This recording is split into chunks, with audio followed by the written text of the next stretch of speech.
Issam, you were part of a panel here today at the Doha Forum on investment trends in emerging markets. What are some of the opportunities and challenges for both global investors and emerging markets that were addressed in this conversation? Look, it was a very interesting panel actually this morning, and there were definitely a lot of challenges these days for. It was about foreign direct investment, no, in emerging markets. Uh, what we have seen on the trend over the last 4 years that the FDI or the foreign direct investment have gone down. It's almost half what it used to be 4 years ago. And big part of it is coming from the uncertainty and the tension that we see around the world, and also from some trend in protectionism or restricting how investment are being made at the country level. So what we saw, for example, over the last year, almost 1/3 of the reform, 112 reform related to investment around the world, were restrictive. So you can see a little bit some of the trends that have happened because of the conversation and the tension around the world. So that has, in a way, affected also how things are moving. But that doesn't mean that investment is not taking place. However, with the uncertainty, it has been reduced. What we have seen also in the GCC here around the Gulf is that they bucked the trend. So investment here have increased as a GCC. So 4 out of the 6 countries have seen their FDI increasing over the last year, over actually the last few years. So it is a little bit of, it is focused, it is more investors are looking for real opportunities, but there is also the trend that countries are taking more interest in getting smarter investment in their country. Investment What do you mean by smarter? investment that can basically contribute to their economic growth, to job creation, and to improvement basically on the overall business environment that can have a spillover into small and medium enterprise or entrepreneurs in the countries. And the GCC is not very different, but the GCC are also moving on diversifying their economy, and we probably will talk a little bit more about this and how will be affecting the future trend in the region. Issam, you work at the World Bank, and I understand that the human capital and investing in people is a key focus for the bank. Could you give us the definition of human capital for the World Bank, and why the bank has decided to put this as a key focus of their work? Look, we had several reports introduced the last couple of years. 2 of them are I'm going to mention here, but there are others out there. One is the future of jobs.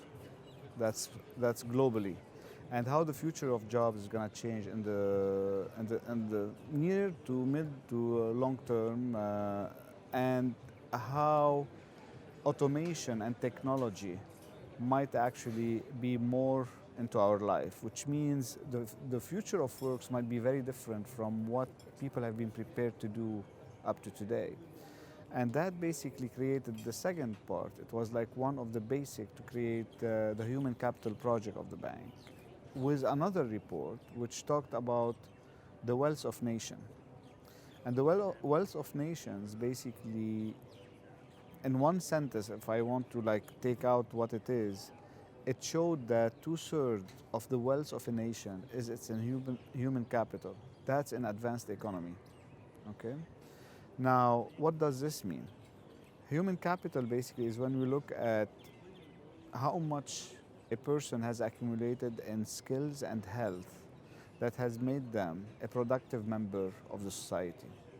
And so it has a lot in it that starts from early child development all the way to life learning in a way, but also how to make sure that the elements of our society are healthy so they can live longer and they can be much more productive in life. So when you invest so much into humans basically to become your main source of the wealth, you want to take care of them, but you want also to reskill and retrain and make sure that they keep continuing being a very productive member of the society.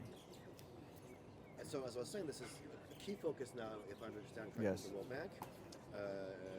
You actually say that you want to close this massive human capital gap, and you've designed the Human Capital Index two questions here is why an index, and what are you trying to achieve through the index? Well, the index is really to incentivize countries and nations to take care of their human capital.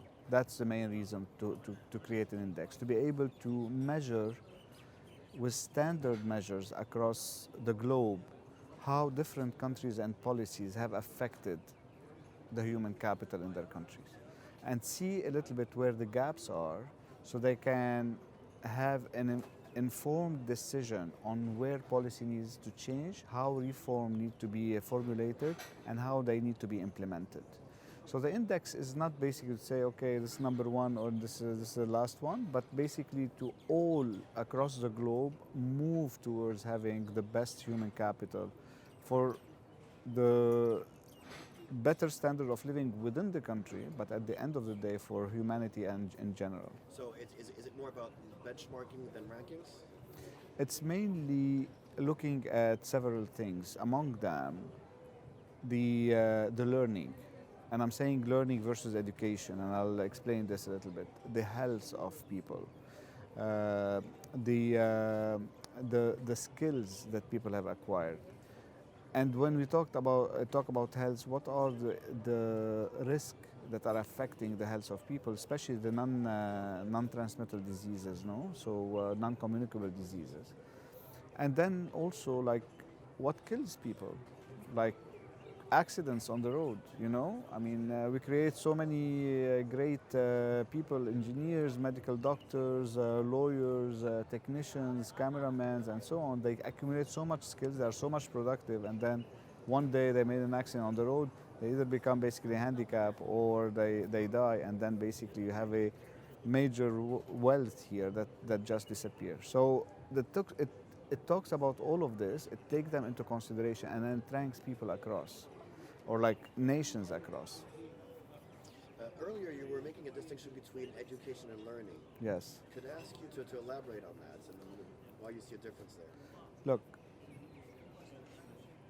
there is a big difference between education and learning. And when I talk about education, I talk about year of schooling. And that's how people have been measuring, or like organizations have been measuring the education in general for like acquiring knowledge.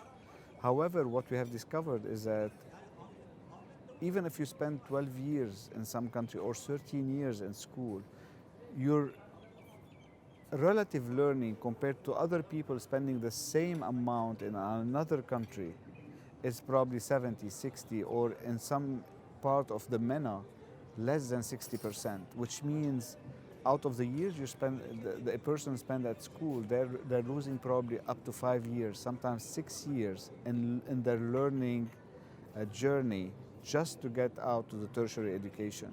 So you can imagine a little bit here the amount invested in this young child coming into the schooling, getting out, and having 60% potential productivity during their lifetime. This is what learning versus education or year of schooling is all about.